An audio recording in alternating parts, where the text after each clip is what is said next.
Hi, it's time for Chapter 2 of The Wonderful Wizard of Oz. I got the kids here. They're very excited. If I can show you them. Hi. Woo! Say hi, everyone. Hi. I'm really excited. Dorothy fell asleep during the tornado, and tonight she's going to land and meet the Munchkins, because Chapter 2 is called The Council with the Munchkins. She was awakened by a shock so sudden and severe that if Dorothy had not been lying on the soft bed she might have been hurt. As it was, the jar made her catch her breath and wonder what had happened, and Toto put his cold little nose into her face and whined dismally. Dorothy sat up and noticed that the house was not moving, nor was it dark, for the bright sunshine came in at the window, flooding the little room. She sprang from her bed, and with Toto at her heels, ran and opened the door. The girl gave a cry of amazement and looked about her, her eyes growing bigger and bigger at the wonderful sights she saw. The cyclone had set the house down very gently, for a cyclone, in the midst of a country of marvelous beauty. There were lovely patches of greensward all about, with stately trees bearing rich and luscious fruits. Banks of gorgeous flowers were on every hand, and birds with rare and brilliant plumage sang and fluttered in the trees and bushes. A little way off was a small brook, rushing and sparkling along between green banks, and murmuring in a voice very grateful to a little girl who had lived so long on the dry, gray prairies. While she stood looking eagerly at the strange and beautiful sights, she noticed coming toward her a group of the queerest people she had ever seen. They were not as big as the grown folk she'd always been used to, but neither were they very small. In fact, they seemed about as tall as Dorothy, who was a well-grown child for her age, although they were, so far as looks go, many years older. 3 men and 1 woman, and all were oddly dressed. They wore round hats that rose to a small point, a foot above their heads, with little bells on the brims that tinkled sweetly as they moved.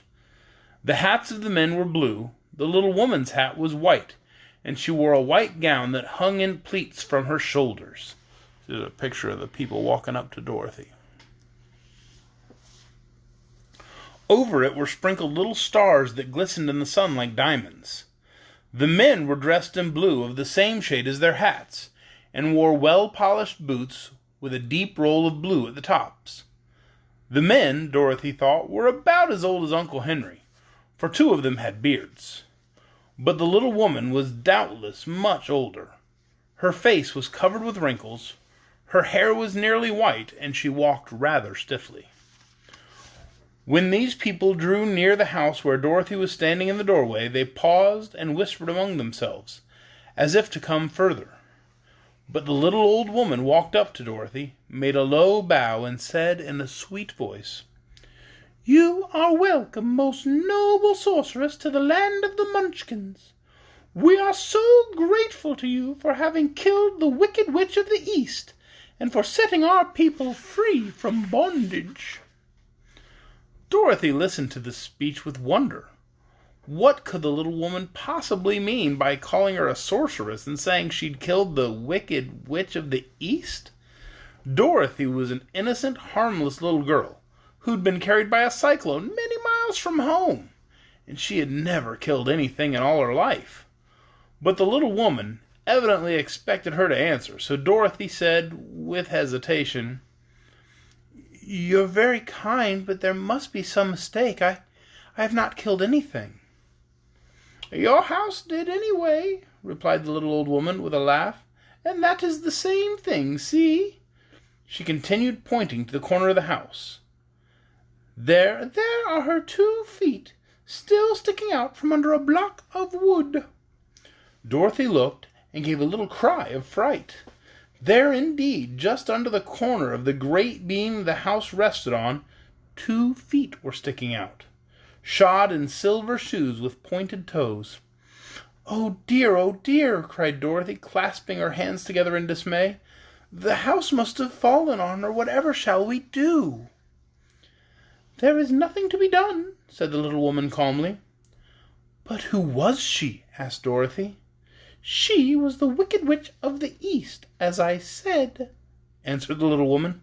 "She has held all the Munchkins in bondage for many years, making them slaves for her night and day.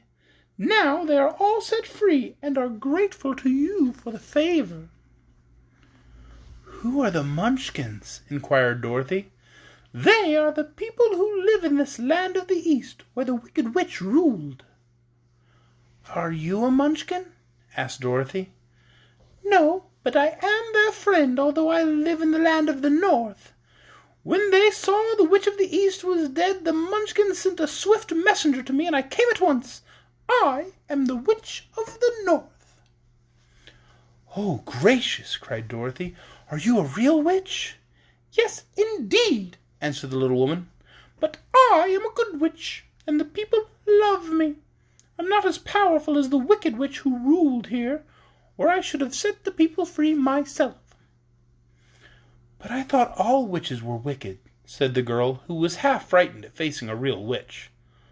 "Oh, no, that is a great mistake.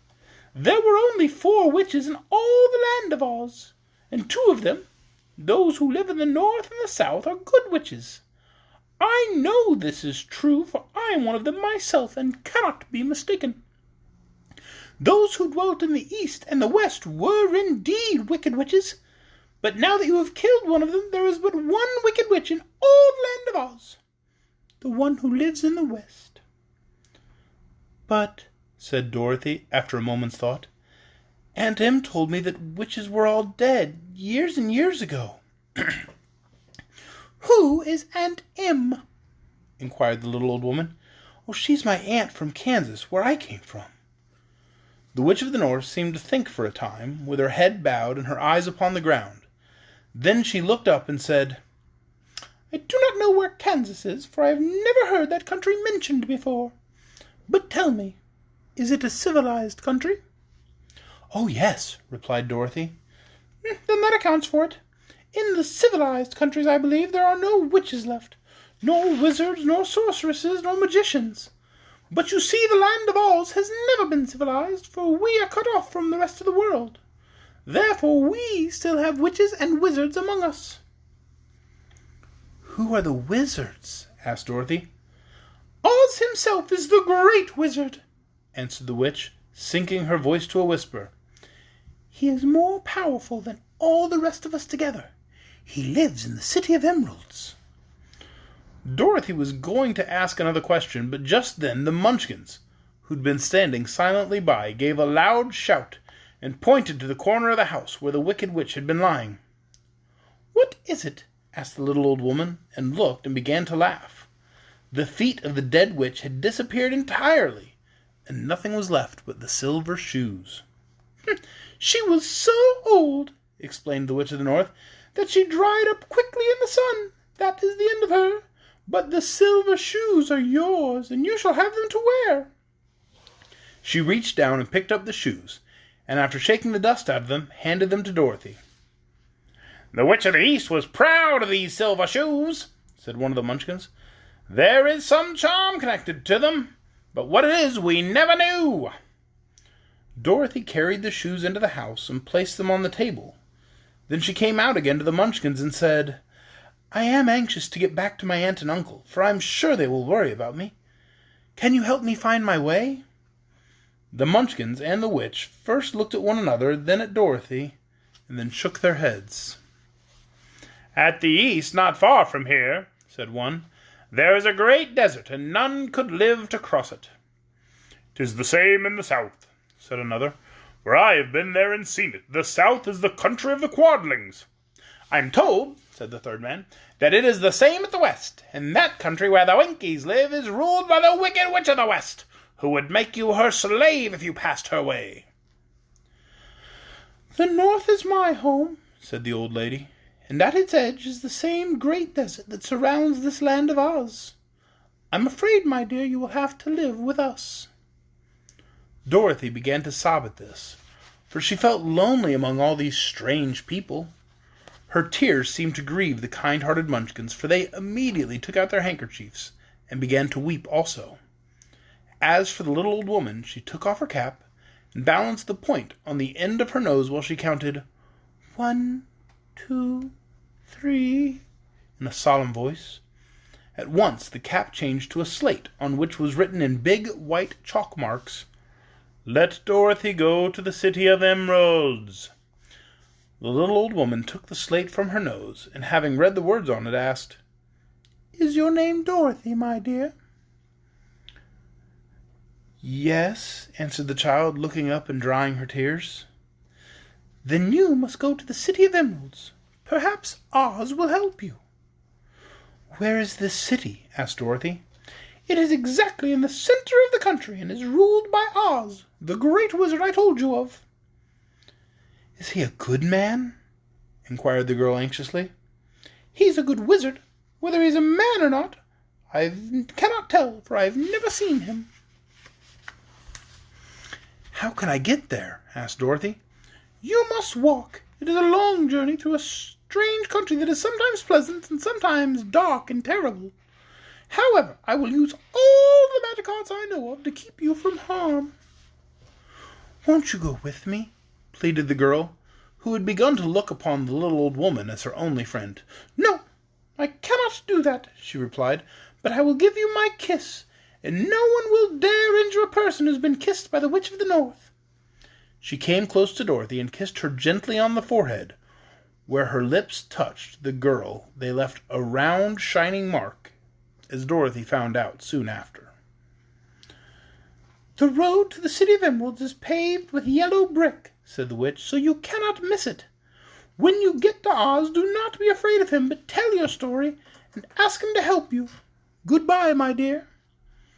The 3 Munchkins bowed low to her and wished her a pleasant journey, after which they walked away through the trees. The witch gave Dorothy a friendly little nod, whirled around on her left heel 3 times, and straightway disappeared, much to the surprise of little Toto, who barked after her loudly enough when she'd gone, because he'd been afraid to even growl while she stood by. But Dorothy, knowing her to be a witch, had expected her to disappear in just that way, and was not surprised in the least. So that was Chapter 2 of The Wonderful Wizard of Oz. Tomorrow night at 8, I'll go live again for Chapter 3, How Dorothy Saved the Scarecrow. The Scarecrow? How Dorothy words are hard right now. How Dorothy Saved the Scarecrow. I hope you'll all join me then. It's fun. Thank you.